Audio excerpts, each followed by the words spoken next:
I am personally nonpartisan in the sense that I don't have any stake in the survival of any of these parties. I have a stake in society that's pleasing to God and that orients people towards their earthly and heavenly good.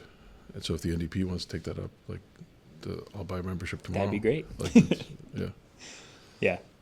Yeah, I guess that's the fundamental point behind being a nonpartisan organization, right? Is that there's policy objectives, there's an overall goal or issue that we're more concerned about than we are about the success of any one particular individual or party. We can't hide the fact that one party or two represents those set of issues better than another, right? You can't play dumb as if that's not the case.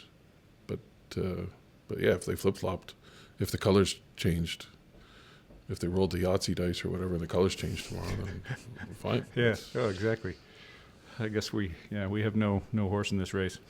Well, so let's maybe jump in there. And obviously the big news over the weekend that we had was the fact that the Americans are doing what they can to slap additional tariffs onto all Canadian exports at this point. I think the one exception is 10% tariff instead of 25% tariff on the energy-based resources, which of course is because the Americans rely a lot on our oil. Apparently, I read an article this morning that said that even the oil exports that we provide go to American refineries that have been designed specifically for Canadian oil, and so there's a particular interest there in terms of what the Americans are gathering from us. But I don't know. What do you think? Is this something that's going to last long? What's your guys' take on this, or is this just a couple week whim? Is this, I mean, it seems to me that Doug Ford is trying to make this the issue of the election, right? That's to some degree why he called it the mandate that he needed in order to challenge Trump in a duel, so to speak. I don't know. Thoughts? I guess we'll have to see how President Trump responds to kind of Canadian leaders' response to the tariffs. And it seems to be that most of our political leaders kind of have a similar response to the tariffs. Doug Ford kind of trying to present himself as a leader among the premiers in responding to that. You know, his Canada is not for sale hat. Really Good hat. Yeah. Right? But really pushing on that message and trying to be the defender of Canada in that sense, as we also go into an election where he really wants voters to pick up on that too. And can I ask you, like, is he stepping into that role because it seems like there's sort of a power vacuum in the sense that you have a prime minister who has said that he's going to resign. There's going to be a federal election at some point. But in the meantime, you have a sitting duck prime minister and federal government to some extent. So is that why Ford is kind of stepping into that role? Or is there a distinctly, this is a provincial election podcast. Ostensibly, that's, why we're recording this. So is it just kind of because of that power vacuum? Or is there something distinctly provincial in terms of policy that affects trade with the Americans? I think it's a bit of a mix of factors. I think certainly the federal situation is a factor. Our prime minister is involved, met with President Trump just this week, but there is a sense, we all know there's going to be a change in certainly the prime minister, potentially changing government at some point in this year. Premier Ford is also the chair of I forget what it's called, the Premier's Caucus or something right now, so that kind of puts him in that position as well. But also, the estimates are that Ontario will lose 500,000 jobs over tariffs. I'm not sure what the numbers are in other provinces, but Ontario being the biggest province certainly takes a big impact as well. Well, and groceries have been, sort of the thing that really hit people's pocketbooks, so to speak, in Canada that I think has contributed to Trudeau's unpopularity in this country. And that's only going to add to it, I imagine. even the fact that whether we're exporting or importing those goods, it sounds like Trudeau is going to come up with his own, counter 25% or something like that tariff. Either he's announcing it today or it's coming soon. But so it seems like there's sort of these two takes on this, right? Because Alberta's premier seems to be hanging out all by herself in this sort of hope to negotiate, we can work with this guy sort of attitude, versus the other premiers who've kind of all jumped on the same bus, which is, we can stand up to this guy, including the prime minister. And so, I mean, in the case of the prime minister, it sort of looks like he doesn't have a lot of options to play with. He doesn't have a lot of pieces to negotiate with. But it seems like that's where, to your point, I think maybe Ford is picking up that sword and saying, I can lead this particular fight amongst the remaining premiers, so to speak. So we'll see how that works out for him. But. And is there any truth, you would know, is there any truth to rumors that Ford challenged Trump to an arm wrestle?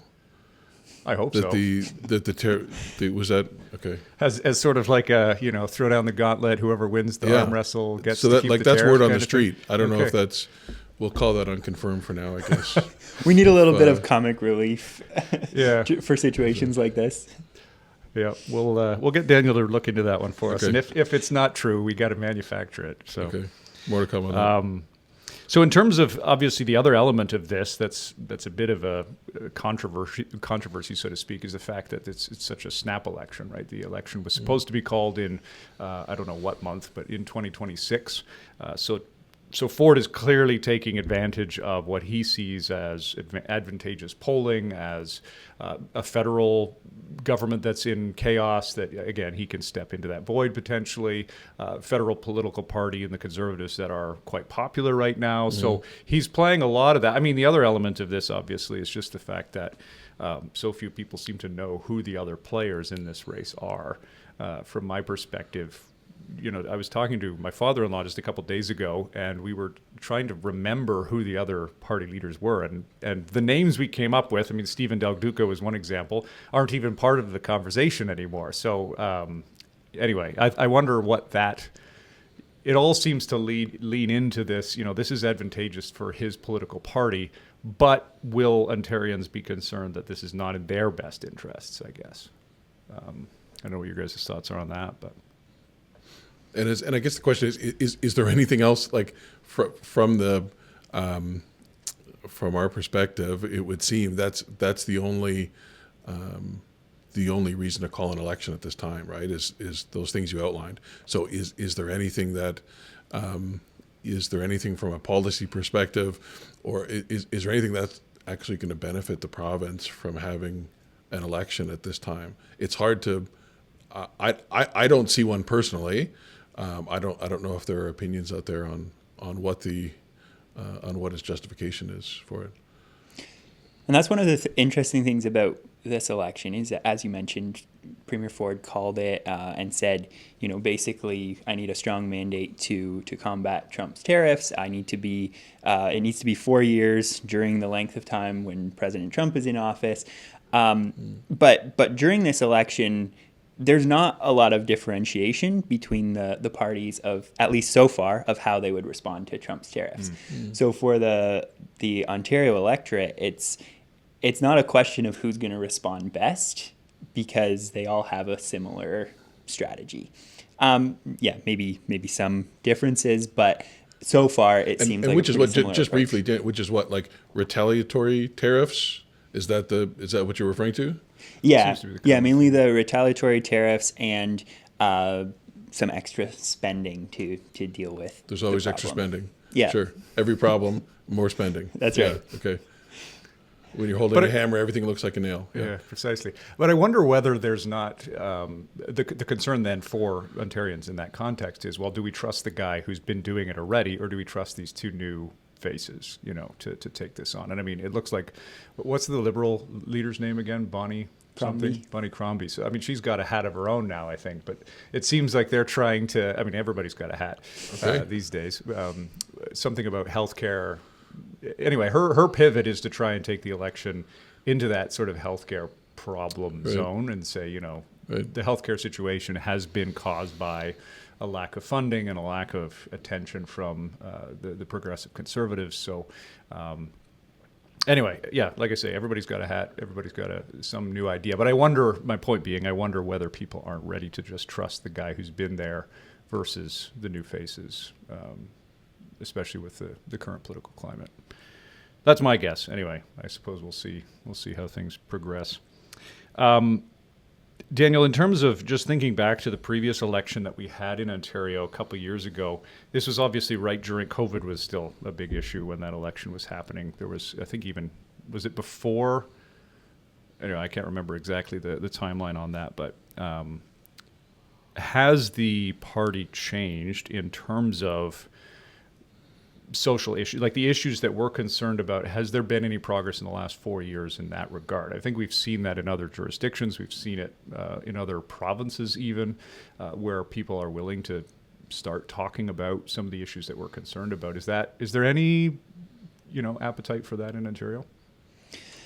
I think if we go back even a little bit further to when Doug Ford was first elected in 2018, I think at that point there was a bit more of a sense that Doug Ford promised, for example, conscience rights for physicians. He promised to fix the sex ed curriculum, those kinds of things.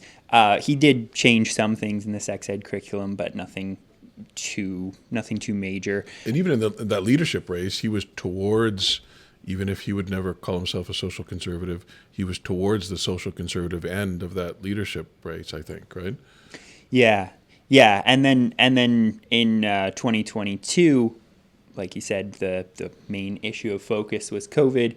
A lot of the other issues kind of went on the back burner. So in the past 7 years, we actually haven't seen him directly address a lot of these issues. A lot of the kind of, ARPA issues, socially conservative issues. There's been some trend towards, going back to the basics in education, for example, but that just looks like, focusing on math, on STEM education, that kind of thing, rather than something like New Brunswick or Saskatchewan or Alberta did, where it's really focused on directly involving parents and actually creating policies around that. So there's been some movement in that direction, but largely socially conservative issues are kind of too controversial, focused on economy, infrastructure, etc.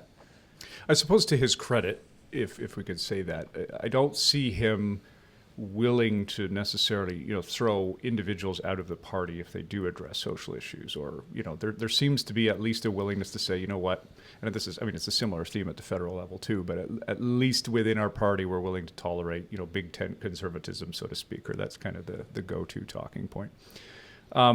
Maybe pivoting a little bit then to a specific issue, looking at the issue of gender identity. This ties in with Trump as well. We're just trying to get as many clicks on this video, and so we got to throw Trump in there as often as we can. Can we have our own hats for next time? We got to make up our own slogan. That's a good idea. Yeah. But connected to that, I think, is obviously the executive orders out of the United States in the last couple of weeks addressing gender identity in absolutely, clear and no uncertain terms, in a way that we haven't seen in many of the Western nations to date.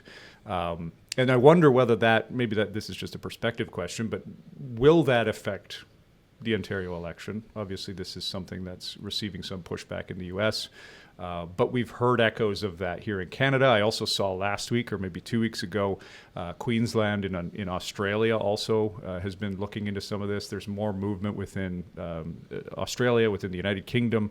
So this certainly isn't a settled issue, and I think we're seeing some public concern around it. What's your take on, will this become an issue in this election? Is this something the Conservative Party, the Progressive Conservatives, will even be willing to touch? I think for it to become an issue in the election, certainly it has to be kind of brought up enough of times for candidates to actually talk about it. And that's Paul, maybe you can speak to that further, but that's kind of one of the things we're asking the Grassroots to do too, is to bring up this question so that it actually becomes an issue. It's not immediately something that will become an issue, because it's something candidates will want to avoid, especially right before an election. Mm-hmm. Sure. And maybe this is I said, Colin, it's a good thing you have Daniel here because he's the guy that really knows something. So maybe, if I could ask the simple question, maybe this is a little bit inside baseball here for now.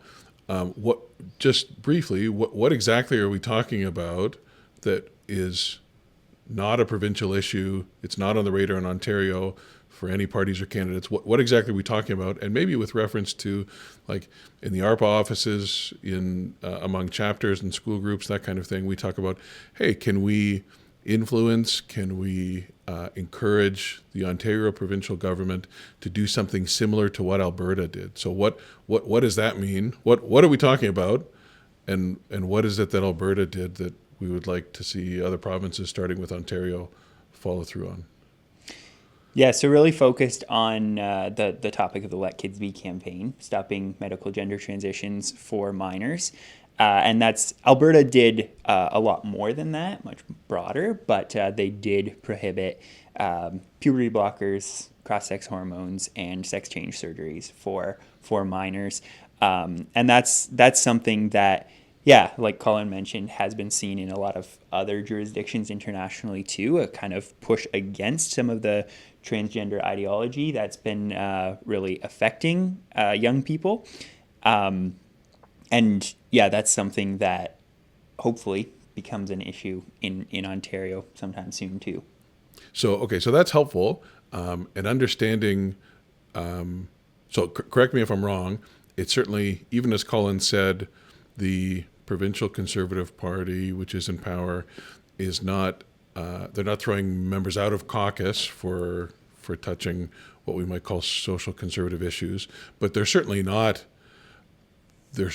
championing any of these things. They're not. The Ontario provincial government is not talking about stopping, rolling back, preventing gender transition for minors, right? They're not talking about that. We should like them to, right? So just a very basic question. I'm a guy who lives in a provincial riding. Let's say it's a safe Conservative riding right now. Let's say it's a safe PC riding. The incumbent MPP in my riding is probably going to get in. How can I'm a guy, I have a job, I have children, I have other things to do. How can individual supporters make this an issue in this campaign? I think we started, this is too long of a question now, but we started the podcast talking about tariffs. It would seem like, and for good reason, we're all concerned about what that's going to do to the economy. It seems like Premier Ford wants to make that the main subject of the election. How do we individually, in our own communities, our own ridings, get this kind of issue on the table? What can I do if they don't want to talk about it? The more candidates hear about these issues, the more likely it is to come up. So certainly even something like the U.S. executive orders on gender, that just brings it out into the media, brings it into focus again. Oh, look, another country did this. So there is a sense where even candidates are seeing, okay, this is something that's going on. Of course, Alberta being another Canadian jurisdiction is a good example as well. But as individuals too, candidates will be coming to our doors. They'll be saying, how can I, here's what I want to do for you. Will you support me in that? And then this likely isn't something that they will mention. So bringing that up and asking them what they think about it. Or maybe they haven't thought about it too in depth. Maybe it's an opportunity for them to do so. There's... Maybe you can just speak to that quickly for a second, the point about getting our supporters actually to ask some of those questions. Can you touch on maybe what those specific questions might be? Some of the things that our supporters can ask directly to their candidate, whether they're calling on the phone and asking them for their support, or whether they're coming to the door and, knocking and having a conversation. What does that look like in relation to this issue? Yeah, so I think it is helpful to point out other jurisdictions, just as kind of an example of what we'd like to see followed.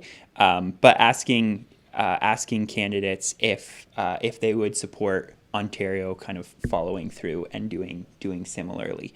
So would Ontario follow Alberta's lead and restrict medical transitioning for minors? Mm-hmm. And maybe that sparks a conversation and other questions, other issues.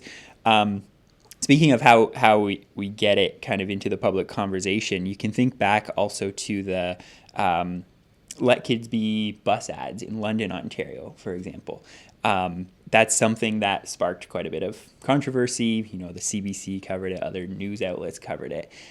So especially... This was right around Christmas, too, so nobody was Yeah. in the office here, and all of a sudden it was like a flood of requests for interviews and things like that. It was kind of interesting right around Christmas, but yeah, so CBC covered it, CTV. I know there's been a bit of commentary about that after the fact, but sorry, just giving a bit of context there. Yeah. So whether the candidate agrees with you or not, it's things like that that will at least mean that they've maybe thought about it, Yeah. that they've maybe formed an opinion on it, and then there's a conversation that can happen from there. Yeah, especially the closer you might be to a London riding potentially. And there's maybe, right, there's, so one-on-one is one thing. Another thing is hopefully in many, if not most of the ridings, there will be all candidates debates and events, that kind of thing, right? A typical, they're not all the same, but often there'd be, from the moderator, there's a question in, 4 different areas. There's certainly, if I was a gambling man, I would bet a lot of money right now there will not be questions posed by a moderator on gender transition for minors. That's not going to come up. But we can go to those events. Often there's an open Q&A time after that, right? We can certainly go to the microphone and say, this is at the risk of making light of obviously a very serious, damaging subject. But, something like, don't you think it makes sense that you should have to be able to go to a bar and get a drink before you can have a irreversible surgery to change your gender? That's now whether our supporters want to use that exact question, but there's a kind of logic there, right? There's a common sense that at the very least there should be an age restriction. So getting that question out into an all candidates debate where you have neighbors there, where you have other, right? That hey, get this out into the air, right? One-on-one is good, like you're mentioning, Daniel, and to try and encourage and even put pressure on candidates, but getting out there in public as well, right? Like the bus ads do. Mm-hmm. So people perhaps who perhaps share our view, at least on this subject or this part of it, that minors should not be subject to these kinds of surgeries. When you see something in public or you hear somebody say it in public, then you say, well, that's kind of what I think too, but I didn't want to say anything. I didn't want to stand out. And when ordinary people hear somebody else talk about it or see a bus ad or whatever, there's an emboldening, there's kind of an empowering thing there, right? Mm-hmm. So that's, as much as we can to get those questions out in the public as well. Right? And actually, to that point, on our website, on the Ontario election website, we have a guide to help local chapters actually put together their own all candidates meetings if they want. So that's actually an action item, maybe not for everyone, but for some of the chapters, maybe the bigger chapters, to consider doing, to invite all the candidates across the board to mm-hmm. that to an all candidates meeting. And like I say, the PDF lays out very clearly how to do that, how to organize it. So maybe that's an opportunity also for some of the chapters to try tackling, to really bring out this issue and ask questions about it. Maybe not everyone will come, but there's, we've had good success with that in the past. I know Levi, for instance, one of our colleagues, has done that himself. He's had a couple of organize some of these all candidates meetings out west, so it's definitely a possibility.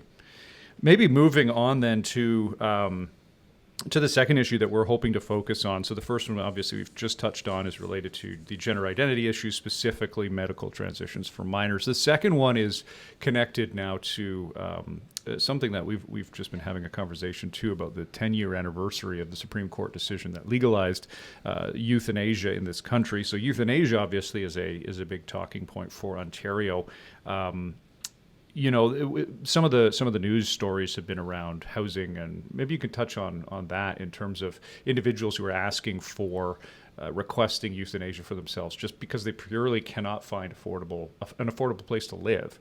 How did we get here, and what can we do in terms of pressuring the Ontario government to consider changing policy in regards to this? Last fall, the Ontario Coroner's Office released a couple of reports highlighting a few cases where people had received euthanasia, where they were lacking social supports, mental health supports, disability supports, and often had previous suicidal ideation, had previous issues that were contributing to their request for euthanasia. And there was actually, I don't think, any public response from the government, even though this is their own government report. And the Minister of Health was asked a question in question period about what the government was going to do about this. And basically the response is it's a federal problem. Now, of course, euthanasia in the criminal code is a federal problem, but the province has a responsibility actually to implement safeguards, to protect patients within the healthcare system. So just to get clear on the boundaries there. So obviously the federal government is being concerned about criminal code violations, are concerned about murder primarily, or people like homicide, people, doctors, whatever the case might be, improperly violating rules and ending someone's life. However, the province then it's a concern about healthcare specifically, right? And the policies around how healthcare is being, so-called healthcare in this case, is being administered in this province. Is that roughly kind of the boundary of the jurisdictions? Yeah. And I mean, in addition to that, the province is responsible for enforcing the criminal code. Right. So the coroner's office also found that there's over 400 cases of possible criminal code violations in Ontario by doctors. So doctors who haven't been following the existing safeguards in the province. And not much has happened for those doctors, while really, there should be more direct penalties for those doctors who are failing to follow the criminal code, and that can be done through the province or through local law enforcement. And again, Alberta seems to be a bit of a case study here in terms of they're seizing the opportunity almost to do something about this, right? Even, I don't know if this is a fair statement, but that almost even to take it to the federal government and say, even where the criminal code is at right now is wrong. So anyway, it seems like there's a bit of a different approach there in terms of like, we're gonna take advantage of all the opportunities we have to challenge what is a bad law, versus the Ontario perspective to date, which seems to be, we don't touch this issue because it's just criminal code. And maybe the question here again, Colin, is how do we get this? This is, I think, another issue that the provincial government is not going to want to talk about heading into an election. So how do we get this key issue of life, of public justice, how do we get this as part of the election conversation in the next 3.5 weeks? So let's say, again, I'm an ordinary guy. I don't read policy reports all day for a living. I don't write them. Perhaps I can't articulate exactly what Alberta did. I don't remember the rulings and that kind of thing, the history of made legislation. I have a couple of minutes either to email or talk to a candidate in my riding, or maybe what's the key question, and kind of heading off if they're going to try and dodge it and say, well, that's a federal issue, not provincial. What's a key question or two that I can take with me to try and make this part of the conversation in this election? Yeah, I think whenever over the past few years we've seen when there's a story about someone receiving euthanasia that should have just been helped, it's pretty common for people to be concerned about that.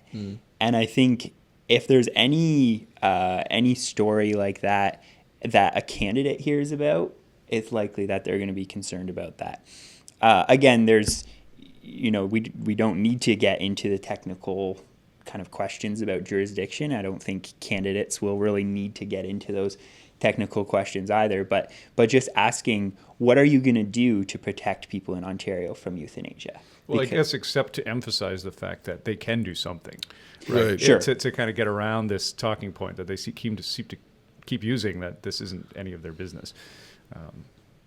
But yeah, certainly. So in the province delivers euthanasia. The euthanasia is legalized by the federal government. The province makes that happen essentially through the healthcare system. So just asking candidates, what are you going to do to protect people? Because there are people who are choosing death because they can't get whatever help they need. That's something for economic reasons, purely, right? Is what you're talking about. Yeah. Economic, social, Right. mental reasons. Right. And that's something that was emphasized in the coroner's report too, is that euthanasia has become a very procedural thing. So it's, do you have X condition? Do you meet the requirements? Okay, we can kill you.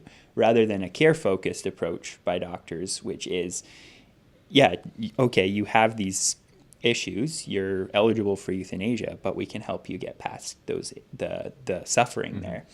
And that's almost more a palliative approach to it, right? This consideration of providing not ending life care, but end of life care in the sense of making it the most comfortable for them at that time. We're obviously made, and I think we've talked about this before too, it changes the foundations of what healthcare is, because now death is actually a medical option that doctors can use. That changes the compassion, that changes, I mean, it's almost the same as, maybe this is a stretch, but the option to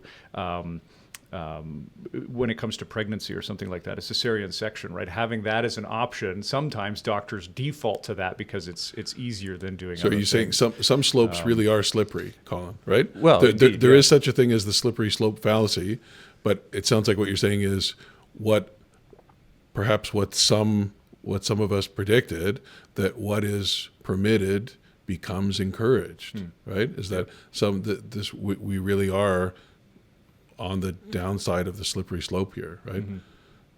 Yeah. Yeah, and again, not that this was sort of it's actually similar to the slippery slope that comes around the abortion conversation as well, right? The safe, rare, and whatever the other slogan. Safe, legal, and rare. Yeah, safe, legal, and rare. The this idea that that's the way it used to be, and now it's sort of shout your abortion from the rooftops kind of thing. And in the same way, it seems to be that this started out as this is a solution for extreme pain and suffering, to everyone has a right to end their own life if they choose, right? It's a constant moving parameter, or the parameters around what that looks like are constantly changing. So yeah, I agree in terms of this is an opportunity for us to really address this with candidates. If you were to well, maybe I'll put this question to you, Paul. You've been a political candidate before. Do you think that you would wildly answer the door? successfly too? Yes, by the way, precisely. Yeah. Would you, if your candidate knocks on the door, thinking of kind of an average supporter, average Ontarian, are you going to answer that door? And if so, what are you going to say? Am I going to answer the door? Sure. Whether I invite him in or not, maybe I'm. It depends on how he looks and how I'm feeling at the time. Yes, but, we're requiring all of our supporters to have at least a 3-hour conversation with at least a candidates. 3-hour conversation. That's part of the. Okay. I think I read that in the action items. I mean, some people treat political door knockers the same as Jehovah's Witnesses or Mormons, that they're willing to try the first few times and then they give up on it. But no, like certainly in a snap election, we should be willing to talk. That's this is the. That's a great opportunity, right?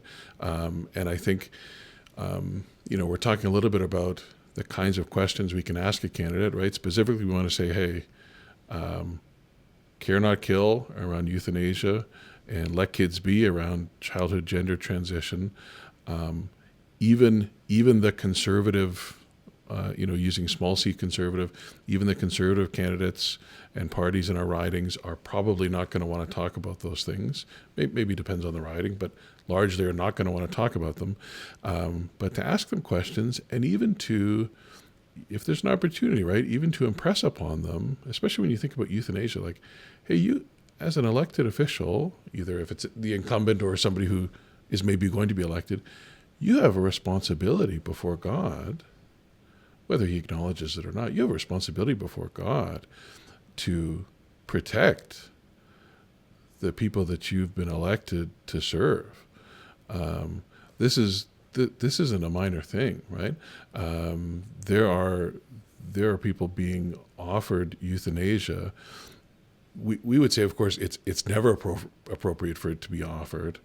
But even beyond that, there are people being offered it in situations that were not on the table even a couple of years ago. Like, I want to hear what you're going to do. My